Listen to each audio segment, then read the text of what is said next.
Resilience has been a valuable commodity over the past 6 months, and for the New Zealand wheelchair rugby community, there's been no shortage of positivity and ability to get through in the unprecedented circumstances created by COVID-19.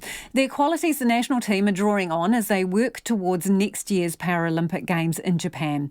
Sports reporter Clay Wilson and camera operator Dan Cook caught up with the team just before lockdown. Keeping their wheels turning. COVID-19 might have put the brakes on their Paralympic preparations, but the Wheel Blacks won't let it bring them to a halt. CODY EVERSON says he and his teammates have a perspective which allows them to roll with the punches presented by a global pandemic. For a lot of us guys who are in chairs, we've gone through an accident and we've spent a lot of time in hospital, so we're used to, in a way, not something getting taken away from us, but being isolated and having to take a step back from life in a way.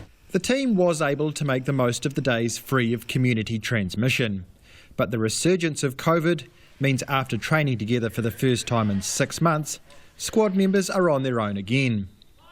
The impact of that will be limited, with veteran squad member ROBBIE HEWITT saying there's been a lot of hard work done by strength and conditioning coach Jan Roo. He's sort of rejigged our programs to suit the individual, so he asked for what resources we've had and we've just worked around that, because obviously, not being able to get to the gym or get to see the fellas and push yourself, and we've used a whole lot of technology and just being really resourceful.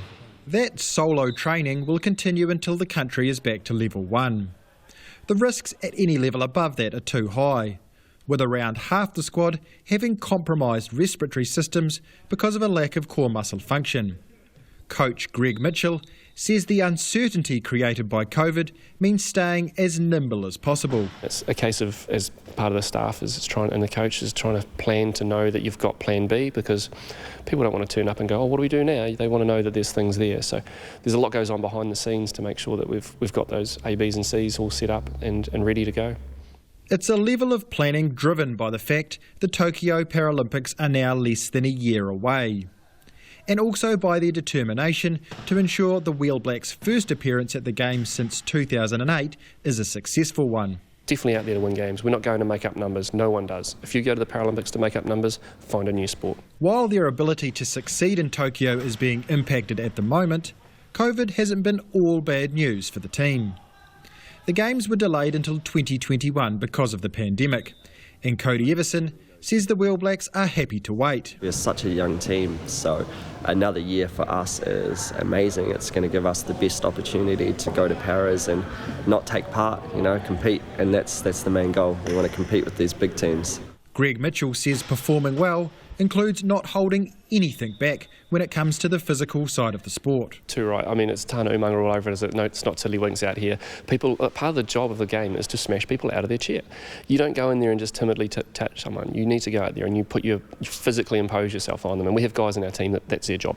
They're big guys. They hit hard. By doing just that, the current players hope they will show the Wheel Blacks are heading back to their glory days when they won gold at the 2004 Paralympics in Athens.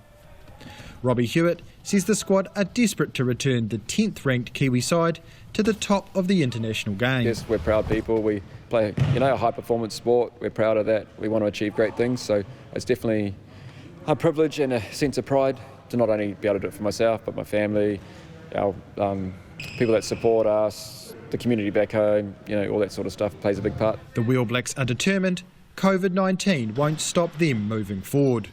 For Checkpoint, Clay Wilson.